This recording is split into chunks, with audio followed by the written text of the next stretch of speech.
जय माता दी।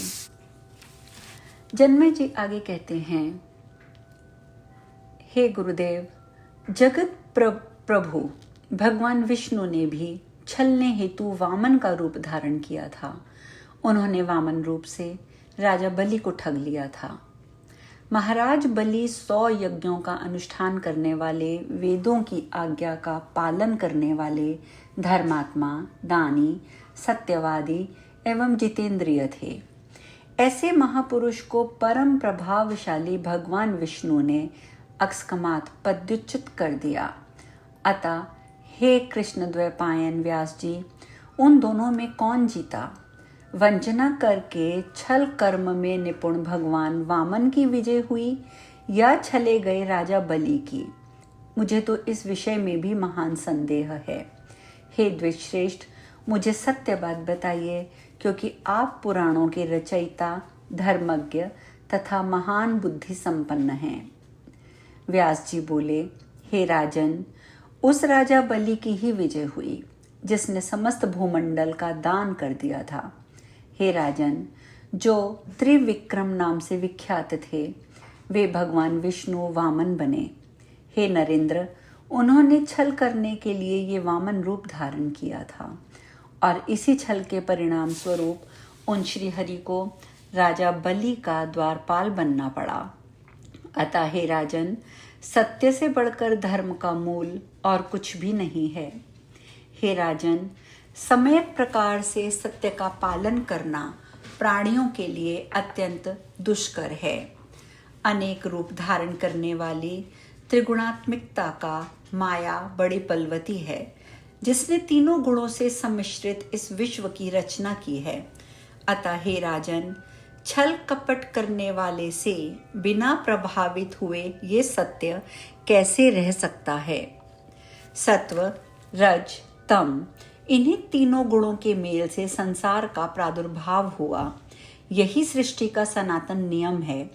केवल अनासक्त, प्रतिग्रह शून्य, राग रहित और तृष्णा विहीन वानप्रस्थ तथा मुनिजन अवश्य सत्यपरायण होते हैं, किंतु वैसे लोग केवल दृष्टांत दिखाने के लिए ही बनाए गए हैं। हे राजन, उनके अतिरिक्त सब कुछ सत्व, रज एवं तम, इन तीनों गुणों से ओतप्रोत है। हे नृपश्रेष्ठ, पुराणों, वेदों, धर्मशास्त्रों, वेदांगों तथा सगुण प्राणियों द्वारा रचित ग्रंथों में भी कहीं एक वाक्यता नहीं मिलती। सगुण प्राणी ही सगुण कार्य करता है। निर्गुण से सगुण कार्य नहीं हो सकता, क्योंकि वे सभी गुण मिश्रित हैं। वे पृथक पृथक नहीं रहते। इसी कारण किसी की भी बुद्धि सत्य और सनातन धर्म में टिक नहीं पाती। हे महाराज, संसार की सृष्टि के समय माया से मोहित मनुष्य की इंद्रियां अत्यंत चंचल हो जाती हैं और उनमें आसक्त मन उन गुणों से प्रेरित होकर विविध प्रकार के भाव प्रकट करने लगता है। हे राजन, ब्रह्मा से लेकर तृण पर्यंत स्थावर जंगम सभी प्राणी माया के वशीभूत रहते हैं और वह माया उनके साथ क्रीड़ा करती है। यह माया सभी को मोह में डाल देती है और जगत में निरंतर विकार उत्पन्न किया करती है। हे राजन, सर्वप्रथम अपना कार्य सिद्ध करने के लिए मनुष्य असत्य का सहारा लेता है। उस समय इंद्रियों के विषयों का चिंतन करते हुए जब मनुष्य अपना अभीष्ट नहीं पाता तो वह उसके लिए छल करने लगता है। इस प्रकार छल के कारण वह पाप में प्रवृत्त हो जाता है। काम, क्रोध, लोभ मनुष्यों के सबसे बड़े शत्रु हैं। इनके वश में होने के कारण प्राणी कर्तव्य अकर्तव्य को नहीं जान पाते। ऐश्वर्य बढ़ जाने पर अहंकार और भी बढ़ जाता है। अहंकार से मोह उत्पन्न होता है, मोह से विनाश हो जाता है। मोह के कारण मनुष्य के मन में अनेक प्रकार के संकल्प विकल्प होने लगते हैं। उस समय मन में ईर्ष्या, असूया तथा द्वेष उत्पन्न हो जाते हैं। प्राणियों के हृदय में आशा, तृष्णा, दीनता, दंभ और अधार्मिक बुद्धि, ये सब उत्पन्न हो जाते हैं। ये भावनाएं प्राणियों में मोह से उत्पन्न होती हैं। यज्ञ, दान, तीर्थ, व्रत और नियम, जो कुछ भी सत्कर्म है, उन्हें भी मनुष्य अहंकार के वशीभूत होकर निरंतर करता है। उनका अहं भाव से किया गया सारा कार्य वैसा नहीं होता जैसा कि शुद्ध अंतःकरण से किया जाता है।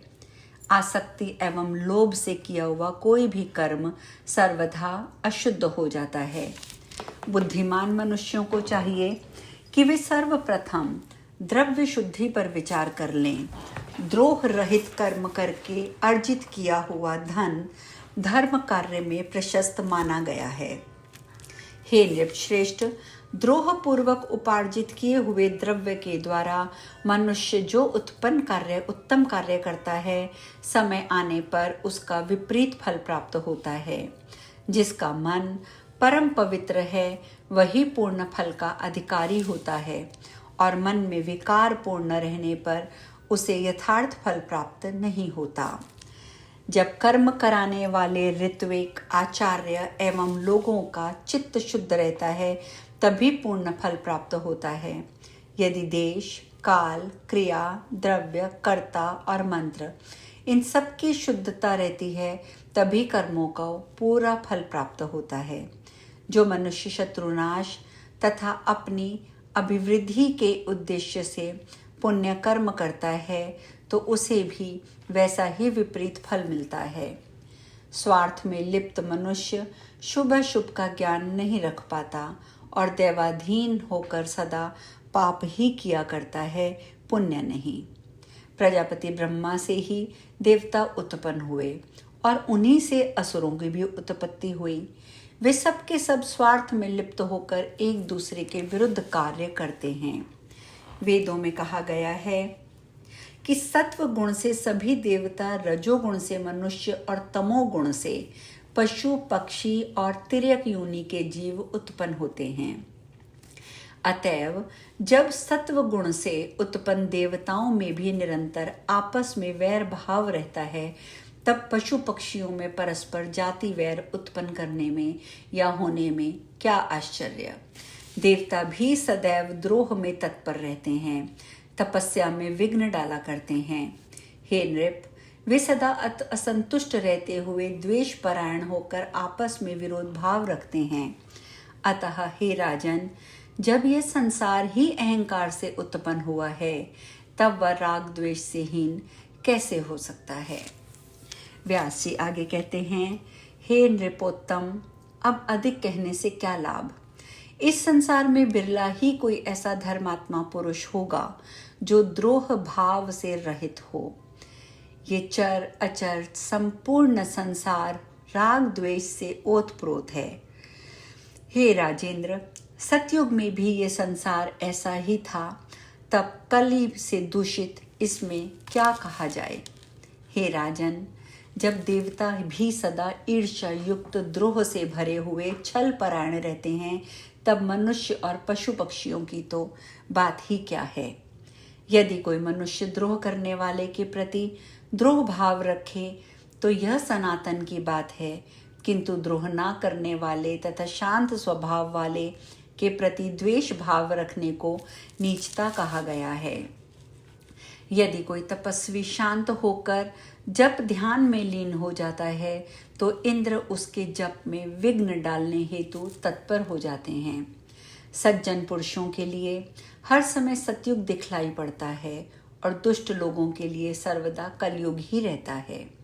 जिस युग में क्रिया तथा योग व्यवस्थित रहते हैं, वे द्वापर तथा त्रेता मध्यम युग मध्यम कोटि के लोगों के लिए कहे गए हैं। अतः किसी समय भी कोई सत्य धर्मा हो सकता है अथवा सभी युगों में जो चाहे धर्मपरायण हो सकता है। हे राजन, सर्वत्र धर्म की स्थिति में वासना ही प्रधान कारण मानी गई है। उसमें मलिनता आ जाने पर धर्म भी मलिन हो जाता है। मलिन वासना विनाश के लिए होती है और यह सर्वथा सत्य है। ब्रह्मा जी के हृदय से एक पुत्र उत्पन्न हुआ जो धर्म इस नाम से कहा गया। वह ब्राह्मण सत्य संपन्न और वैदिक धर्म में संलग्न रहने वाला था। उस स्वगृहस्थ धर्मी महात्मा मुनि ने पाणी ग्रहण की विधि से दक्ष प्रजापति की 10 कन्याओं का सम्यक रूप से वर्ण किया। सत्यव्रतियों में श्रेष्ठ उस धर्म ने उनसे हरि, कृष्ण, नर और नारायण नामक 4 पुत्र उत्पन्न किए।